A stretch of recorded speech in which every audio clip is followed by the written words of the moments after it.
Hello Gemini, Sun, Moon and Rising. This is your love life reading for the second half of November. I'm using a different format this time for the readings. There is an explanation in the description if you'd like to know what that is. But for now, let's get on with your reading. First card that comes up is an amazingly wonderful card. It's the Nine of Cups.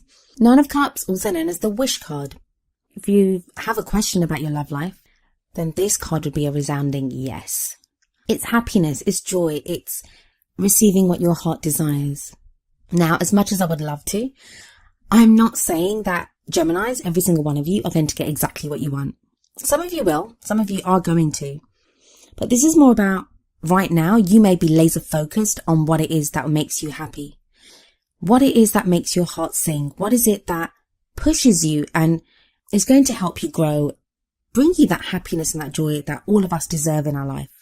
So there's very much a sense of, it's about cups and it's emotions, but some of you may be getting very real about your own happiness of fulfillment. Wanting to feel fulfilled at this time, it's crucial to you. And there's going to be people listening to this and thinking, yeah, well, everyone wants to be happy. But think about it. Think about it on a day-to-day basis. How many people actually stop and think, oh, I'm going to do this, it makes me happy? Very few people do. It's usually about, oh, I need to do this, and oh my God, I don't have this. And it's always, a lot of people spend a lot of time thinking about what they're lacking in their lives, the problems that they have. This is the reverse of that. This is going after what makes you happy. This is sending out your thoughts, your wishes to the universe, to spirit, to whatever it is that you believe, or even to yourself, getting very real with yourself about what it is that makes you happy at this time. The card that comes up as the central issue, or what is at the heart of your love life at this time, is the Empress. Now, for some of you, that's going to indicate you, or it may indicate someone that you're involved with. The Empress she's very nurturing, very loving, very caring. She's very capable. She's very good with people, and she takes care of a lot of people as well. If this is you, it may be that's your energy. This may be your energy for some of you, it's going to be your energy as a parent, because she is like the mother card. She gives birth to ideas, and she can indicate pregnancy as well. So there may be, for some of you, pregnancy that's affecting your love life right now. But overall, I'm not getting that. I'm getting that this is more for those of you that either you yourself have been feeling like this, or you know someone that's like this. As it is at the heart, and it may be like a problem within your love life. It may be that some of you are dealing with codependency, because we can give and give and give of ourselves, but not receive back.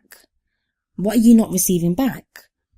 If you're taking care of someone, or you'll be looking after your partner, or just people in general, are you being taken care of? Or not even by other people. Like, we don't always need to be taken care of by other people. Are you taking care of your own needs? Are you looking after yourself? Are you giving yourself the same love and compassion that you offer to other people? The card that comes up as the past energy is Judgment.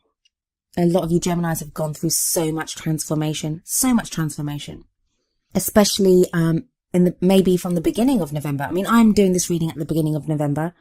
So these may be energies that are coming in from October, or even from months before that. But this has been definitely a period of transformation for you, of change, of just seeing what has been there. It's not always the easiest card, because Judgment sometimes forces us to look at the things that we've done wrong, or that other people have done to wrong us. And it's about forgiving and just drawing a line under things and moving forward. This can sometimes indicate maybe people that have come back into our lives, or just old problems and issues that crop up and that we're now forced to deal with. But you've done this, and those things have transformed you. There's always an angel depicted in these cards, and that represents protection and guidance. So there is protection there is guidance there, and you've felt strong enough to change and to move forward. But for whatever reason, right now we have the Eight of Swords. So even though you've been going through this time of change and transformation, you now feel stuck. You now feel this Eight of Swords energy. And Eight of Swords is not seeing a way out, not knowing what changes to make next. Sometimes it can be just having plateaued, like where we've gone through an intense time of change. Now that change seems to have ceased, and we don't know what else to do. The Eight of Swords says that there is a way out. There are changes that can be made. There may not be big changes like you want, but there will be small changes that you can make. For some of you, I'm getting this is like being paralyzed by fear. You're afraid. That's kind of what's paralyzing you, what's making you not feel able to move. It is frightening. Look at her. She has like swords pointing straight at her head. That is frightening. But the point is that she doesn't know she may not even know that those are there. She may not know the dangers. Like some of you may not even know the exact nature of your problems because you're not seeing what's there because you're so confined within your own struggles. So the Eight of Swords tells you that you can free yourself. You can go forward. There is a way out of this and there is change possible. And there is an energy of change coming up for you. More swords though. Swords are like, they can be difficult because the Five of Swords especially talks about conflict. It can be conflict. It can be having to defend yourself. It can be having to fight for something. Now the Five of Swords doesn't always show defeat. Like even though it can show a horrible battle and someone does get defeated and maybe you won't be successful in this. But a lot of times when this card comes up, what I tell people is, if you're fighting for something, keep everything above board. Like don't resort to dirty tactics or, trying to manipulate to get your way. So that's the first thing, like try to keep everything above board. But the other message is pick your battles wisely. Think very carefully about this thing that you're going to fight for or you're moving forward with. Is it worth it? Because it may end up costing you a lot more, making the victory, any kind of victory that you get out of it, an empty victory. So it may cost you mentally, emotionally, psychologically, like it may cost you more than you're willing to give up. So at the end, you may technically win or technically get what you want, but it will be empty. You won't have that feeling of having succeeded. With the Eight of Swords and the Five of Swords, I think very much this is influenced by the Nine of Cups. And that seems like a very strange thing to say, if you know how wonderful the Nine of Cups is. But the Nine of Cups can be too much of a good thing as well. It's when you receive everything that the heart desires, sometimes it can make us greedy. It can be too much for us. So when you get a taste of that, everything that you want, maybe that's what's making you fight so hard for it, that, you're fighting this battle that you shouldn't necessarily, maybe you need to just like let it go and just take a step back from it. But because you've had that taste of it and because you want it so bad, you can be like fighting for something that maybe is not worth fighting for. The other thing, why you might be feeling stuck right now is it's that frustration of knowing exactly what you want. And I think for the longest time, Gemini, you've not known what you wanted. That's kind of been the problem. You've not known what dream you had. You've not known what to go for. And now it feels like you're one step away from happiness, from completion, but you feel stuck. And that can be frustrating. And that's where that Eight of Swords energy can come in, because you're like, well, I know I want this, but how the hell do I get it? So that can be what's causing you to feel stuck as well, because you're just frustrated. You don't know which path to take forward. And for some of you, when you see a path, even if it's not the most legitimate path or the right path, you might take it just so you are doing something because you want that action.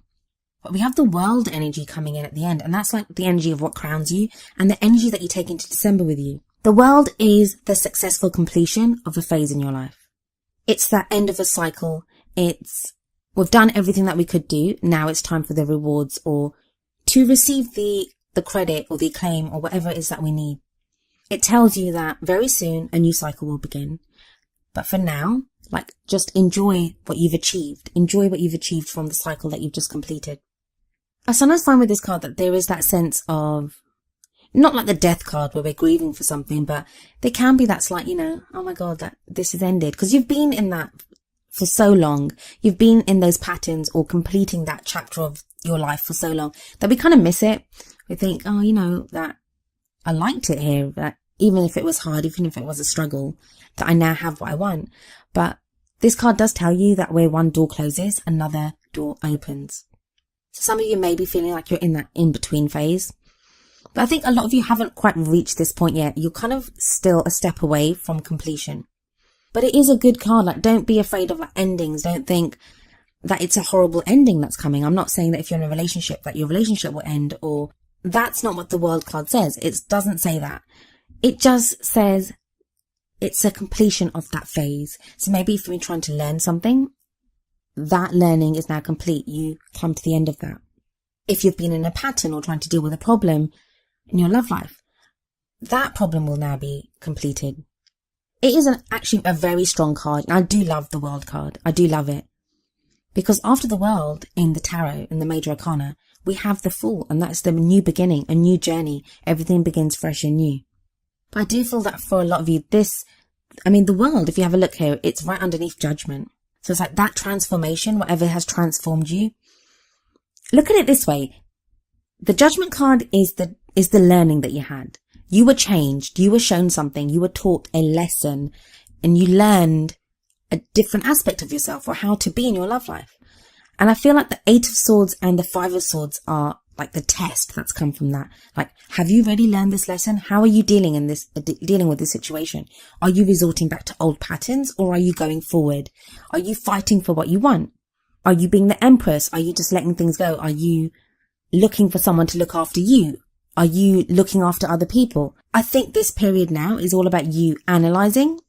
And Geminis, we know how much you love to analyse. You have those lightning quick brains, and you may be now trying to figure out, well, how does this kind of work with what I've learned about myself and how I've changed? How does this work with what I want, with the 9 of Cups, with my wishes, the things that I want fulfilled in my life? And I kind of feel like this end hurdle, or once you kind of deal with this tangled mess that's going on, that's going to be that sense of completion. When you reach that point, you'll be so happy that you so proud of yourself that you went through it and did it, and then you'll be able to move on to something new.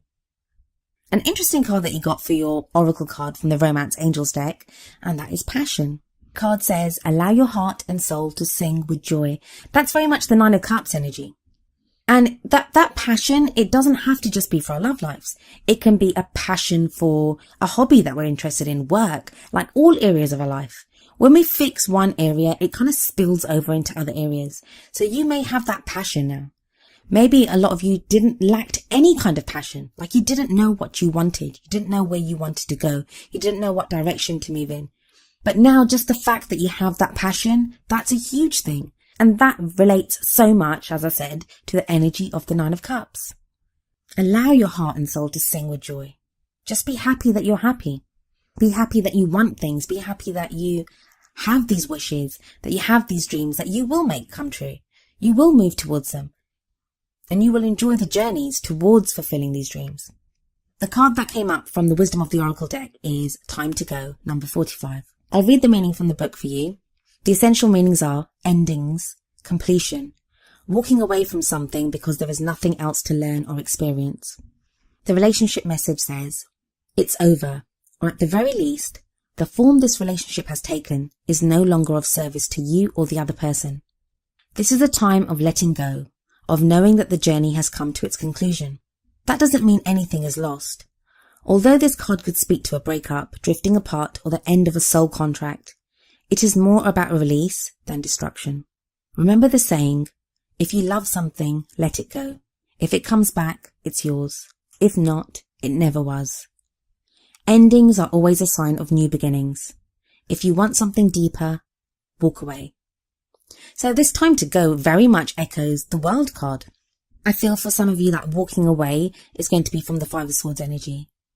I think something will come up, or something might even be coming up now for you, depending on when you watch this video, where it's that one challenge too many and you think, you know what, this is just not worth it. I don't want to do this anymore. For some of you, that's going to be in a relationship. Some of you will be walking away from people. For others of you, it'll just be a way of thinking, a way of doing things. I know it doesn't sound like it. It's actually a really good reading. Like, you have the 9 of Cups coming at the beginning and then the World at the end, and that time to go. And what's the point of us doing anything? We want to get to a point of completion. We want to begin. We want new experiences. We want to be fulfilled. And that's kind of the promise that's in the World, or the time to go.